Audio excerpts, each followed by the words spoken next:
Hey, it's me. It's Dave from cheapwinefinder.com. Again, with another companion podcast for a wine we reviewed on the cheapwinefinder.com website.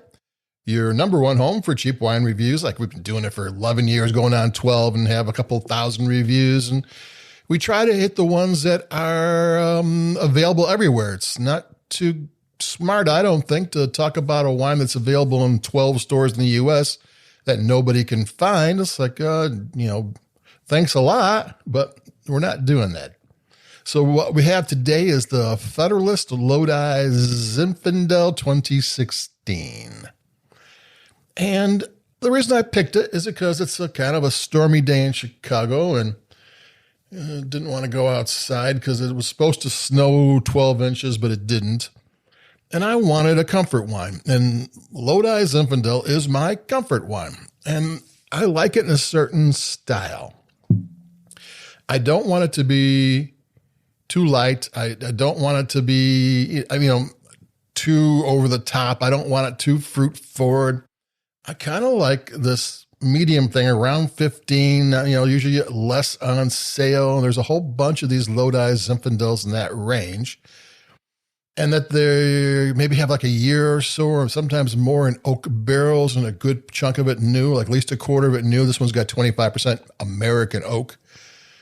And, it's because it's aged for a fairly long time in oak barrels, and there's a good portion of new barrels. And American oak has a wider grain than French oak, so it can impart more oak influence. So you have to therefore make the body of the wine and the structure of the wine strong enough to incorporate the oak and not take forever to, balance and come together. This is a 2016. That's pretty old. This is a wine I think lists for around 15 somewhere. I looked on the web and it was selling for between $12 and I think $16. And 2016 is kind of an older wine for this, and it's but it takes a while when you have considerable time in the barrel, because there's a lot of oak influence, especially American oak. It's a little bit different than French wine. And it takes its time coming together. An expensive wine usually has a much shorter time. I say usually because there's always exceptions. I'm always shocked at some $9 wine that was in barrel for a year and a half. It's like, what? So, this is kind of made sort of like the more expensive wines. Not sort of like the more expensive wine. One of the reasons why it's not super expensive, one, Lodi Zinfandel, there's a lot of it. This is not a costly growing area. There's Napa Valley, and there's some fancy vineyards in Sonoma, and even Paso, where you can get pricey Zinfandel vineyards too. And Lodi, you can the costs are a little bit down. There's enough available that you can make a good amount. These are more or less mass produced, not on the $2 chuck scale, but they make enough of it so the price can come down. So it's an area that doesn't cost as much. You can make a lot of it. And so you can make a lot of it and make it affordable. I'm going to have a sip because I'm going to drink a lot of affordable Zinfandel right now.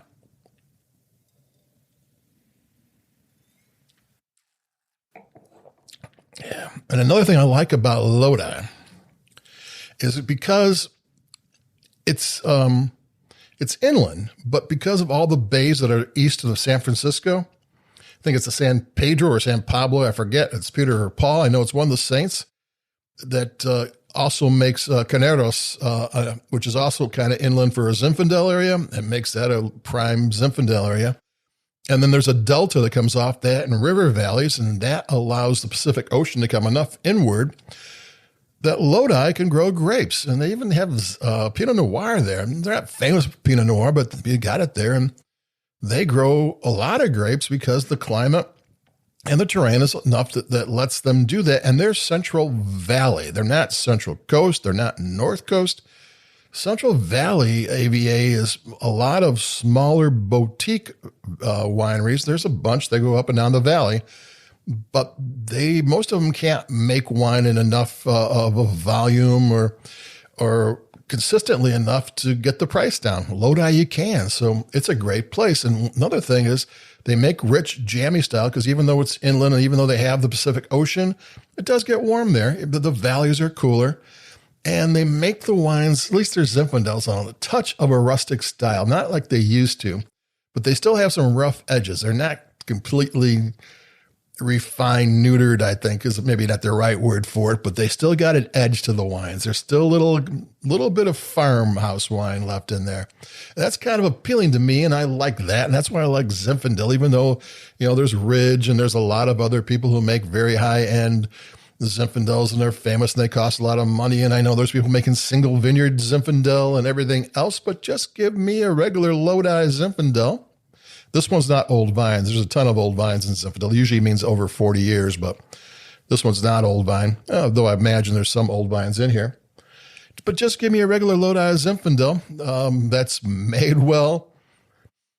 It's got some oak flavoring and it's pretty good, and that's what I like. That's my go-to wine. And that's what we got here with the Federalist. I'll say it again. Lodi Zinfandel 2016. It's got George Washington on the label, I think from the dollar bill. I don't know who they had to pay to get George Washington's face. I don't know if that's still copyrighted. Maybe it's not. I mean, I don't know who's around to copyright George's face, but it does look kind of dollarish. I'm going to take another sip before I close this thing up, because this is just about a good comfort wine that I like.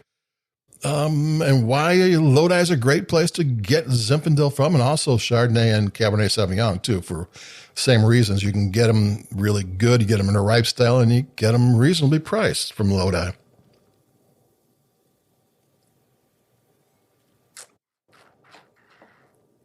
Yeah, so that's Lodi Zinfandels. Is my favorite. It doesn't have to be yours, but it's something over the years I found that, I can pretty much pick out one I will like. I don't have to, I can, don't have to do the same one over and over again. I rarely drink the same one over and over again. Well, I never drink the same one over and over again, but to have a different one every time and still be happy, that's one thing good about Lodi. There's a lot of producers who are making Zinfandel out of there, and most of them are kicking butt. And even the old time ones, there's Ranchos of Baco, and those things are still going well.